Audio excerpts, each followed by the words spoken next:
1605-1606 കാലഘട്ടത്തിൽ William Shakespeare എഴുതിയ ഒരു ദുരന്ത നാടകമാണ് കിങ് ലിയർ. ഇംഗ്ലണ്ടിലെ രാജാവാണ് ലിയർ. തനിക്ക് നല്ല പ്രായമായി കാലങ്ങളായി തുടരുന്ന തൻ്റെ ഭരണം അവസാനിപ്പിച്ച് വാർദ്ധക്യപരമായ വിശ്രമജീവിതത്തിലേക്ക് മാറാൻ ലിയർ ആഗ്രഹിക്കുന്നു. അതിനാൽ തൻ്റെ 3 പെൺമക്കൾക്കുമായി രാജ്യം വീതിച്ചു നൽകാൻ അയാൾ തീരുമാനിക്കുന്നു. കിങ് ലിയറിൻ്റെ മൂത്ത മകളാണ് ഗോണറിൽ, രണ്ടാമത്തവളാണ് റീഗൻ, ഏറ്റവും ഇളയവളാണ് കൊർഡീലിയ. ഈ 3 പേരുമല്ലാതെ വേറൊരു പുത്രന്മാരൊന്നും ലിയറിനില്ലായിരുന്നു. ഗോണറിലിൻ്റെ ഭർത്താവ് ഡ്യൂക്ക് ഓഫ് അൽബാനിയാണ്. റീഗൻ്റേത് ഡ്യൂക്ക് ഓഫ് കോൺവാൾ. അതേപോലെ ഡ്യൂക്ക് ഓഫ് ബർഗണ്ടിക്ക് കൊർഡീലിയെ ഇഷ്ടവുമാണ്. തൻ്റെ രാജ്യം 3ആയി വീതിക്കുന്നതിന് ലിയർ കണ്ടുപിടിച്ച മാർഗം തന്നെ ഏറ്റവും കൂടുതൽ സ്നേഹിക്കുന്ന മകൾക്ക് ഏറ്റവും കൂടുതൽ ഭാഗം നൽകുക, കുറവ് സ്നേഹിക്കുന്നവൾക്ക് കുറവ് കൊടുക്കുക എന്നതായിരുന്നു. ഈ മാനദണ്ഡം വെച്ച് കിങ് ലിയർ തൻ്റെ രാജ്യം ഭാഗിക്കാൻ ശ്രമിക്കുന്നു. അതിൻ്റെ ഭാഗമായി രാജാവ് തൻ്റെ 3 പെൺമക്കളോടും അവർക്ക് തന്നോട് എത്രമാത്രം സ്നേഹമുണ്ടെന്ന് പറയാൻ, അതായത് വാക്കിനാൽ പ്രകടിപ്പിക്കാൻ ആവശ്യപ്പെടുന്നു.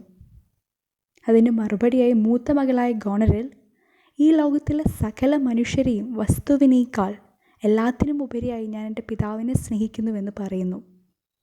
ഗോണറിലിനെ പോലെ തന്നെ രണ്ടാമത്തെ മകളായ റീഗനും തൻ്റെ സ്നേഹം ഒരിക്കലും അടക്കാനാവുകയില്ല എന്നൊക്കെ പറഞ്ഞ് ലിയറിനെ സന്തോഷിപ്പിക്കുന്നു. തൻ്റെ മൂത്ത 2 മക്കളുടെയും വാക്കുകൾ കേട്ട് ആ സന്തോഷത്തിൽ കിങ് ലിയർ തൻ്റെ രാജ്യത്തിൻ്റെ 3/1 ഭാഗം വെച്ച് 2 പേർക്കും സമ്മാനിക്കുന്നു. എന്നാൽ തൻ്റെ ജ്യേഷ്ഠത്തിമാരിൽ നിന്ന് തികച്ചും വിപരീതമായി വലിയ മുഖസ്തുതികളൊന്നും തന്നെ അവതരിപ്പിക്കാതെ, രാജ്യം ലഭിക്കുന്നതിന് വേണ്ടി തൻ്റെ പിതാവിനോട് കള്ളങ്ങളൊന്നും തന്നെ പറഞ്ഞ് കബളിപ്പിക്കാതെ, ഇളയവളായ കൊർഡീലിയ, ഒരു മകൾക്ക് എത്രമാത്രം സ്നേഹം പിതാവിനോടുണ്ടോ അത്രയും സ്നേഹം എനിക്ക് താങ്കളോടുമുണ്ട് എന്ന് വലിയ വളച്ചുകെട്ടലുകളൊന്നും തന്നെ ഇല്ലാതെ കിങ് ലിയറിനോട് പറയുന്നു. കൂടുതലായി എന്തെങ്കിലും പറയാനുണ്ടോ എന്ന് കിങ് ലിയർ ഒന്നുകൂടി ചോദിച്ചെങ്കിലും അവൾ ഇല്ല എന്ന അർത്ഥത്തിൽ പറയുന്നു. കൊർഡീലിയ തന്നോട് വാക്കിനാൽ താൻ പ്രതീക്ഷിച്ച അത്ര സ്നേഹം പ്രകടിപ്പിക്കാത്തത് കണ്ട് കിങ് ലിയർ ക്ഷുഭിതനാവുന്നു. നീ എനിക്കൊന്നും തരാത്തതിനാൽ ഞാനും നിനക്കൊന്നും തന്നെ തരുന്നില്ലെന്ന് പറഞ്ഞ് രാജാവ് കൊർഡീലിയക്കായി മാറ്റിവെച്ച തൻ്റെ രാജ്യത്തിൻ്റെ ഭാഗം, അതായത് 3/1 അവൾക്ക് കൊടുക്കാതെ അതും കൂടി തൻ്റെ മൂത്ത 2 മക്കൾക്കും വീതം വെച്ച് കൊടുക്കുന്നു. ഒപ്പം കൊർഡീലിയയെ നന്ദിയില്ലാത്തവൾ, സ്നേഹമില്ലാത്തവൾ എന്നൊക്കെ വിളിക്കുകയും ചെയ്യുന്നു. എന്നാൽ കിങ് ലിയറിൻ്റെ വിശ്വസ്തനായ ചങ്ങാതിയായ ഏൾ ഓഫ് കെൻറ്റിന് ലിയറിൻ്റെ തീരുമാനങ്ങളോട്, അതായത് കിങ് ലിയറിന് കൊർഡീലിയയോടുള്ള സമീപനത്തോട് വിയോജിപ്പ് തോന്നുന്നു. അയാളത് ലിയറിനോട് പറയുകയും ചെയ്യുന്നുണ്ട്. എന്നാൽ കെൻറ്റിൻ്റെ അഭിപ്രായം കേട്ട് ക്ഷുഭിതനായ കിങ് ലിയർ ഉടനെ തന്നെ കെൻറ്റിനെ അവിടെ നിന്ന് പിരിച്ചുവിടുന്നു. തന്നോട് സ്നേഹമുള്ള തൻ്റെ മൂത്ത 2 പെൺമക്കളുടെ കൂടെ അവരുടെ കൊട്ടാരത്തിൽ മാറി മാറി തൻ്റെ വിശ്രമജീവിതം ചിലവഴിക്കാമെന്ന് കിങ് ലിയർ കരുതുന്നു. രാജ്യം 2ആയി വീതിച്ച് അവയുടെ രാജാക്കന്മാരായി ഗോണറിലിൻ്റെയും റീഗൻ്റെയും ഭർത്താക്കന്മാർ അധികാരവും ഏറ്റു. വിവാഹിതയല്ലാത്ത കൊർഡീലിയയെ ഡ്യൂക്ക് ഓഫ് ബർഗണ്ടി സ്നേഹിച്ചിരുന്നുവെങ്കിലും ലിയറിൻ്റെ സ്വത്തൊന്നും തന്നെ അവളുടെ പക്കൽ ഇല്ലാത്തതിനാൽ അവളെ വിവാഹം കഴിക്കാൻ അയാൾ താല്പര്യപ്പെട്ടിരുന്നില്ല. എന്നാൽ അവളുടെ സത്യസന്ധതയും കാപട്യമില്ലാത്ത സ്വഭാവവും മനസ്സിലാക്കിയ ഫ്രാൻസിലെ രാജാവിന് അവളെ വല്ലാതെ ഇഷ്ടമാവുന്നു. ശേഷം ഇരുവരും വിവാഹിതരാവുകയും ഫ്രാൻസിലേക്ക് പോവുകയും ചെയ്യുന്നു. ഇംഗ്ലണ്ടിലെ തന്നെ മറ്റൊരിടത്ത് വേറെ കുറച്ച് കാര്യങ്ങൾ നടക്കുന്നുണ്ട്. അതായത് ഇംഗ്ലണ്ടിലെ തന്നെ ഒരു പ്രഭുവാണ് ഏൾ ഓഫ് ഗ്ലോസ്റ്റർ. അയാളുടെ മക്കളാണ് എഡ്മണ്ടും എഡ്ഗറും. എന്നാൽ എഡ്മണ്ട് ഗ്ലോസ്റ്ററിൻ്റെ ഇല്ലീഗലായ ബാസ്റ്റഡ് സണ്ണാണ്. എഡ്ഗർ ലീഗലായ യഥാർത്ഥ മകനുമാണ്. ഇവരിൽ എഡ്മണ്ട് ഒരു വില്ലനാണ്. അതായത് തൻ്റെ സഹോദരനായ എഡ്ഗറിന് ഗ്ലോസ്റ്ററിൻ്റെ സ്വത്തൊന്നും കിട്ടരുതെന്ന് എഡ്മണ്ട് ആഗ്രഹിക്കുന്നു. അതിനായി അവനൊരു കള്ളക്കത്തെഴുതി അത് ഗ്ലോസ്റ്ററിനെ കാണിക്കുകയും ഈ കത്ത് എനിക്ക് എഡ്ഗർ അയച്ചതാണെന്നും അവൻ പിതാവിനെ കൊല്ലാനായി പദ്ധതി ഇടുന്നതായും ആ പദ്ധതിയിൽ കൂടി അവനെ സഹായിക്കാനായി എന്നോട് ആവശ്യപ്പെടുന്നതായുമൊക്കെ ഈ കത്തിൽ എഴുതിയിട്ടുണ്ടെന്നും എല്ലാം എഡ്മണ്ട് ഗ്ലോസ്റ്ററിനോട് പറയുന്നു. അങ്ങനെ പതിയെ പതിയെ ഗ്ലോസ്റ്ററിൻ്റെ ഉള്ളിൽ എഡ്ഗറിനോട് വിരോധവും ശത്രുതയും എഡ്മണ്ട് കുത്തിവയ്ക്കുന്നു. അതേപോലെ തന്നെ തൻ്റെ പദ്ധതി അനുസരിച്ച് എഡ്മണ്ട് എഡ്ഗറിനെ പോയി കാണുകയും അവനോട് പിതാവ് നിന്നോട് അകാരണമായി ദേഷ്യപ്പെട്ടിരിക്കുകയാണ്, അതിനാൽ നീ ഒന്ന് സൂക്ഷിച്ചിരിക്കുന്നതാണ് നല്ലത് എന്നൊക്കെ പറയുന്നു. അങ്ങനെ തൻ്റെ കുബുദ്ധി ഉപയോഗിച്ച് എഡ്മണ്ട് എഡ്ഗറിനെയും ഗ്ലോസ്റ്ററിനെയും അകറ്റുന്നു. അവർക്ക് പരസ്പരം കണ്ട് സംസാരിക്കാനുള്ള എല്ലാ അവസരങ്ങളും മാർഗങ്ങളും ഇല്ലാതാക്കുകയും ചെയ്യുന്നു. പിന്നീട് എഡ്മണ്ട് ഇംഗ്ലണ്ടിലെ രാജാക്കന്മാരും ഗോണറിലിൻ്റെയും റീഗൻ്റെയും ഭർത്താക്കന്മാരുമായ അൽബാനിയും കോൺവാളും തമ്മിൽ എന്തൊക്കെയോ പ്രശ്നങ്ങളുണ്ടെന്ന് മനസ്സിലാക്കുന്നു. എന്നിട്ട് അവരുടെ ഇടയിലുള്ള പ്രശ്നങ്ങളുടെ കാരണം നീയാണ് എന്ന് അവർ കരുതുന്നെന്നും അതിനാൽ നിന്നെ ഇല്ലാതാക്കാൻ അവർ ശ്രമിക്കുന്നുണ്ടെന്നുമൊക്കെ എഡ്മണ്ട് എഡ്ഗറിനോട് പറയുന്നു.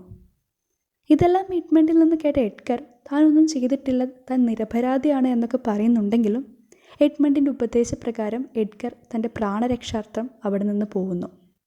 എന്നിട്ട് വേഷം മാറി ഒരു ഭിക്ഷക്കാരനെ പോലെ വേഷം കെട്ടി ആരാലും ശ്രദ്ധിക്കപ്പെടാതെ അവരുടെ ഇടയിൽ ജീവിക്കുന്നു.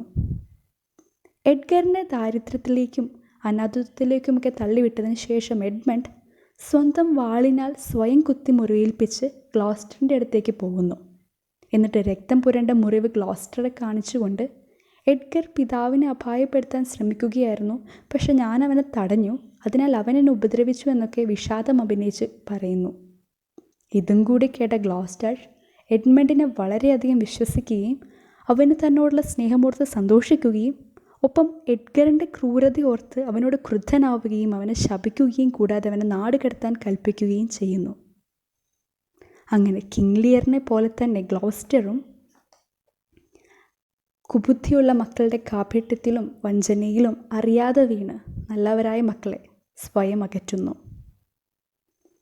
മറ്റൊരിടത്ത് ലിയർ തൻ്റെ വിശ്രമ ജീവിതത്തിലെ കുറച്ചുനാൾ തൻ്റെ മൂത്ത മകളായ ഗോണറിലിൻ്റെ കൊട്ടാരത്തിൽ ചിലവഴിക്കാമെന്ന് ആഗ്രഹിച്ച് ഒത്തിരി സന്തോഷത്തോടും പ്രതീക്ഷയോടും ഒക്കെ കൂടി അവളുടെ കൊട്ടാരത്തിലേക്ക് പോകുന്നു.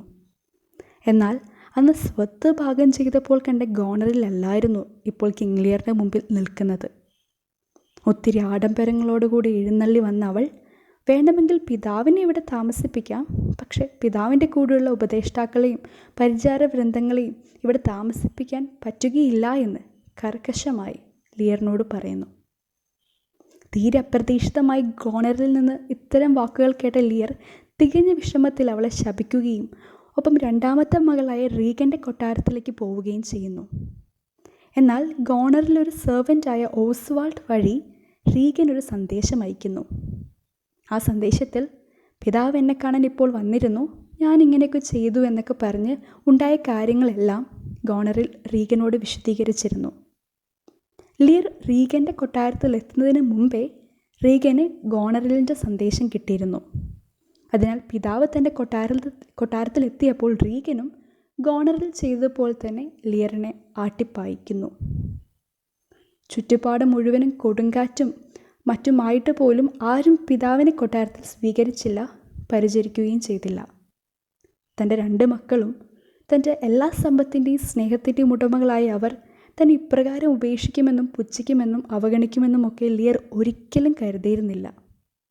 അങ്ങനെ തൻ്റെ മൂത്ത മക്കൾ തിരിഞ്ഞു നോക്കാത്തതിനാൽ ലിയർ തൻ്റെ സുഹൃത്തായ കെൻറ്റിൻ്റെയും മറ്റൊരു ഉപദേഷ്ടാവിൻ്റെയും കൂടെ അലയുന്നു. ലിയറിൻ്റെ ചിന്തകളും വിഷമങ്ങളും ഒരു കൊടുങ്കാറ്റ് പോലെ അവനെ ചുറ്റിക്കറങ്ങുന്നു. ലിയറിൻ്റെയും കെൻറ്റിൻ്റെയും ഒക്കെ അടുത്തേക്ക് ഭിക്ഷക്കാരനായി വേഷം കെട്ടിയ എഡ്ഗർ വരുന്നു. പക്ഷേ ലിയറിനൊന്നും അത് എഡ്ഗറാണെന്ന് മനസ്സിലാവുന്നില്ല. ലിയറിൻ്റെ ദുരിതാവസ്ഥ മനസ്സിലാക്കിയ ഗ്ലോസ്റ്ററിന് ഒത്തിരി വിഷമം തോന്നുകയും എങ്ങനെയെങ്കിലും ലിയറെ സഹായിക്കണമെന്ന് വിചാരിക്കുകയും ചെയ്യുന്നു.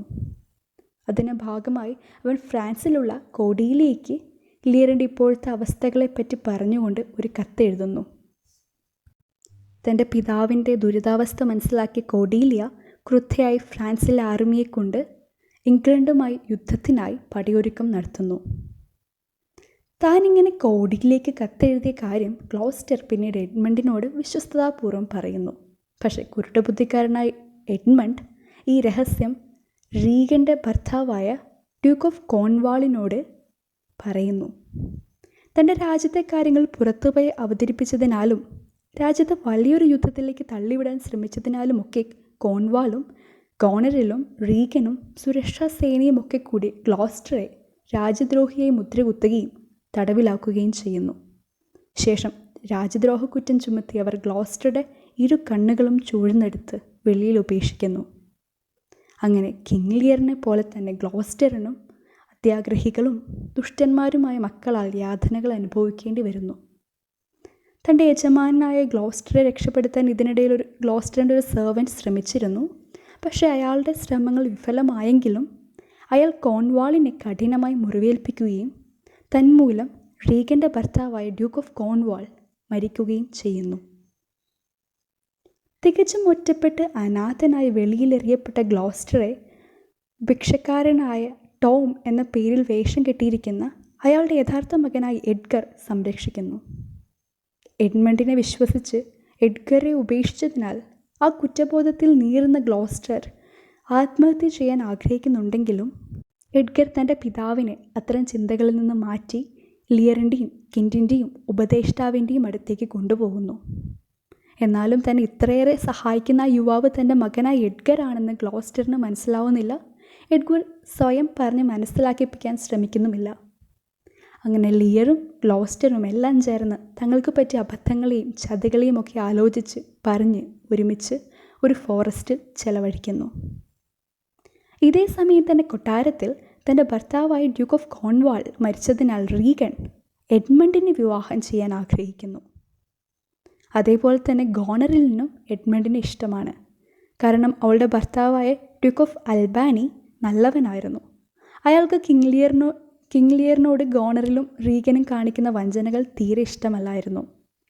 അതിനാൽ അൽബാനി ഗോണറിലിൻ്റെ പ്രവൃത്തികളിൽ വിയോജിപ്പും കിങ് ലിയറിനോട് യോജിപ്പും പ്രകടിപ്പിച്ചിരുന്നു.